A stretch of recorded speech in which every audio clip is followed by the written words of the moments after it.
Welcome back to my YouTube channel Ananya official. তোমরা সবাই কেমন আছো? সবাই ভালো আছে, আমিও অনেক ভালো আছি। তোমরা ভাবছো আমি এইভাবে ইন্ট্রো কেন দিচ্ছি, কারণ হচ্ছে গাইস আজকে কিন্তু আমাদের প্রোগ্রামের লাস্ট দিন, আর আজকে কিন্তু একটা রেপিস্ট গানে আমাদের ডান্স আছে। তো তার জন্য আমি এরকম সেজেছি, প্রিয়াঙ্কা এরকম সেজেছে, সায়নী এরকম সেজেছে। এই যে মানে এইগুলো হচ্ছে এই না ভালো লাগছে, এইগুলো হচ্ছে ফেব্রিক দিয়ে করা হয়েছে, আমি করে দিয়েছি। আর এইটা প্রিয়াঙ্কাকে আমি দিয়ে দিয়েছি, মেকআপ অনন্যা করে দিয়েছি। হ্যাঁ, আর তুমি মানে কালী ঠাকুরকে এইগুলো অনন্যাকে আমি করে দিয়েছি, এইগুলো প্রিয়াঙ্কা আমরা হোলি খেলেছি। হ্যাঁ, আর গাইস এগুলো মানে ফেব্রিক দিয়ে করা, আর মনে হবে যে রক্ত রক্ত। আমি পুরো নতুন চুড়িদার কিনে একদিনে ওই তো ব্যাগে নিয়ে আছি। এই মানুষটাকে তোমরা কি চিনতে পারছো? এটা হচ্ছে আমার বড়দি মানে সোনাই। তো একে কিন্তু আজকে কালীর রূপ নেওয়া হয়েছে, কারণ কালীর একটা ডান্স আছে, বললাম রেপিসের ভিতরে এই কালীর একটা এন্ট্রি আছে, তার জন্য আমরা কিন্তু অন্য লুক নিয়েছি, আর দিদি একা নিয়েছে এই লুক। আর ওকে প্রিয়াঙ্কাকে একটু ক্যামেরার সামনে নিলাম, প্রিয়াঙ্কা ক্যামেরার সামনে আসলেই এইরকম ভাবটাই করে, তার জন্য একটু হাসাহাসি করছিলাম। তারপরে এখানে কিন্তু দিদির মেকআপটা আমি আর হচ্ছে সায়নী আর প্রিয়াঙ্কা মিলেই করে দিয়েছিলাম। অনেকক্ষণ লেগেছে মেকআপটা করতে, আর ও এত হার তারপরে এত কিছু করে না পরে না ও থাকতে পারছিল না, কারণ সব কিছুর অনেক ওয়েট হয়ে গেছিলো। তারপরে এখানে মুন্ডুমালাটাও পরিয়ে দিচ্ছিলো, তারপরে মুকুটটার একটু বেশি প্রবলেম হচ্ছিলো। তারপরে এখানে আমি একটু লাল জবার মালাটা অতিরিক্ত বড় ছিল, তার জন্য দিদিকে একটু মানে ছোট করে দিচ্ছিলাম, কারণ মালাটা অতিরিক্তই বড় ছিল, ওর কাছে তো অনেক বড়, তো তার জন্য গিফট দিয়ে দিচ্ছিলাম। তারপরে এখানে দিদিকে মালাটা পরিয়ে দেবো, আর এখানে সব কিছু সুন্দর করে আমি দিদিকে সাজিয়ে দিচ্ছিলাম। আর ওকে কিন্তু খুব সুন্দর লাগছিলো দেখতে, আর সামনে থেকে তো একদম যে দেখবে সেই ভয় পেয়ে যাবে, সুন্দর করে ও এখানে। আর তারপরে কিন্তু এখানে ফটোশ্যুট করবে, তার জন্য এখানে রাহুলদার ফোনটা খুঁজছিল, আর আমি এখানে দিদির পাশে সব কিছু গুছিয়ে দিচ্ছিলাম। ওকে সাজাতে আজকে কিন্তু অনেক টাইম লেগে গেছে।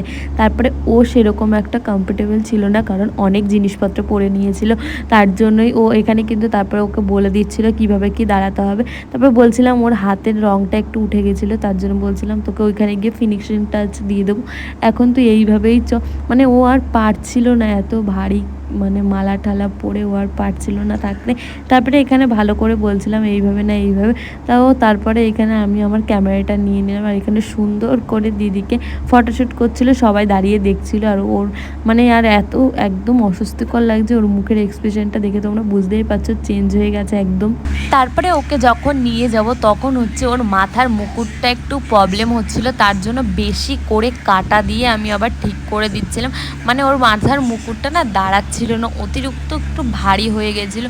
তারপরে হাতেরও অনেক জায়গা থেকে রং উঠে গেছিলো এখানটায়, তার জন্য সায়নী ঠিক করে দিচ্ছিল। আর আমি এখানে মাথার উপরের মুকুটটা ঠিক করব এর জন্য এখানে দাঁড়িয়েছিলাম, কারণ ও হাতের কাজটা করছিল, আমি যদি এর ভিতরে কাজটা করি তাহলে হাতের কাজটা নষ্ট হয়ে যাবে, তার জন্যে ও মুকুটটা না খুলে যাচ্ছিলো, স্টেপ করলেই মুকুটটা খুলে পুরো পড়ে যাবে। তার জন্য এখানে কিন্তু আমরা 4 জন মিলে হাত লাগিয়েছিলাম, মানে প্রথম থেকে আমিই করছিলাম, করতে করতে ওরা আসলো যেমনি, তার জন্য ওদেরও বললাম একটু হেল্প করে দিতে।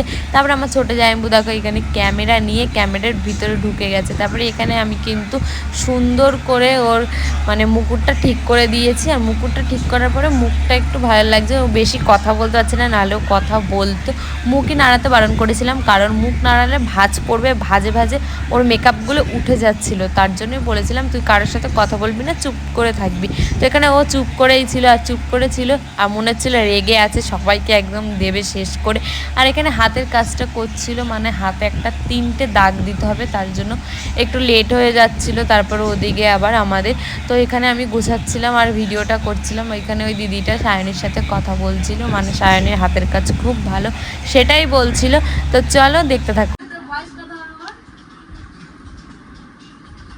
শোনাই দিয়ে কিন্তু মনে হচ্ছে না তুমি চিনতে চেনা যাচ্ছে না।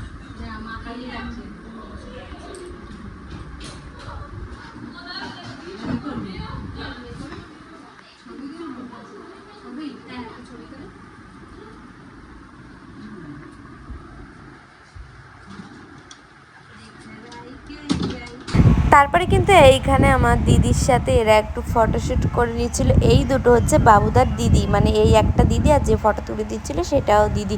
আর এখানে এখনো আমাদের কাজ চলেই যাচ্ছে। কম সাজানো একটা কালীকে বলো তো।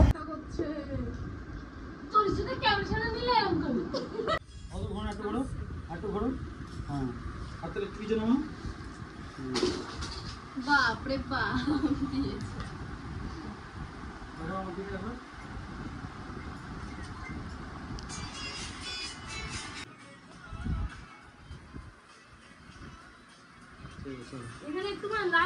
তারপরে কিন্তু আমরা এখানে আমাদের প্রোগ্রামের এখানে চলে এসেছি। আর প্রোগ্রামের এখানে এসে কিন্তু আমি আর প্রিয়াঙ্কা সামনের দিকে একটু বসে পড়েছি, কারণ আমার সামনের দিকে সবসময় সিট থাকে। এই পিনুদা থাকে যেহেতু এখানে বসে আমাকে বসিয়ে দেয়। তো তারপরে এখানে কিন্তু উপরে স্টেজে একটা শো চলছিল অলরেডি, এখানে বরণ চলছিল। তারপরে কিন্তু আমাদের গ্রুপটা উঠে গেছিলো, প্রথম যেই বাচ্চাদের গ্রুপটা তারা উঠে গেছিলো, এখানে ওদের ডান্সটা দিয়ে দিয়েছিল। তো চলো তোমাদের ডান্সটা দেখাই। पनिशमेंट आपको नहीं, पनिशमेंट ना पापा को मिलना चाहिए। नहीं पापा, आप कर लेना। यही ड्रेस मैं आज पहन के चली। लगता है ना पापा इतनी सी चीज याद नहीं रखती। पनिशमेंट आपको नहीं, पनिशमेंट ना पापा को मिलना चाहिए। नहीं पापा, आप कर लेना। यही ड्रेस मैं आज पहन के चली जाऊंगी। और स्कूल में टीचर ने पूछा यूनिफॉर्म में क्यों नहीं आई तो मैं क्या दूंगी? आज मेरा बर्थडे है।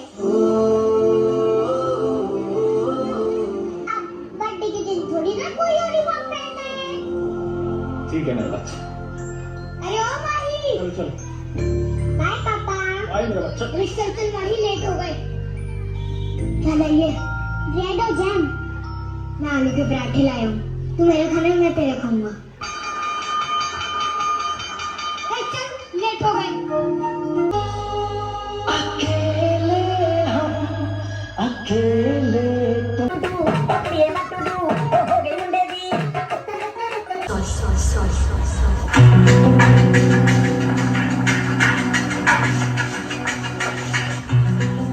सॉरी कि उस दिन मैं छोटे कपड़े पहन के कॉलेज गई।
এখানে কিন্তু আমাদের ডান্স কমপ্লিট হয়ে যাওয়ার পরে সবাই একসাথে হয়েছিলাম, ছোট বড় সবাই মিলে, গার্জিয়ান সবাই মিলে।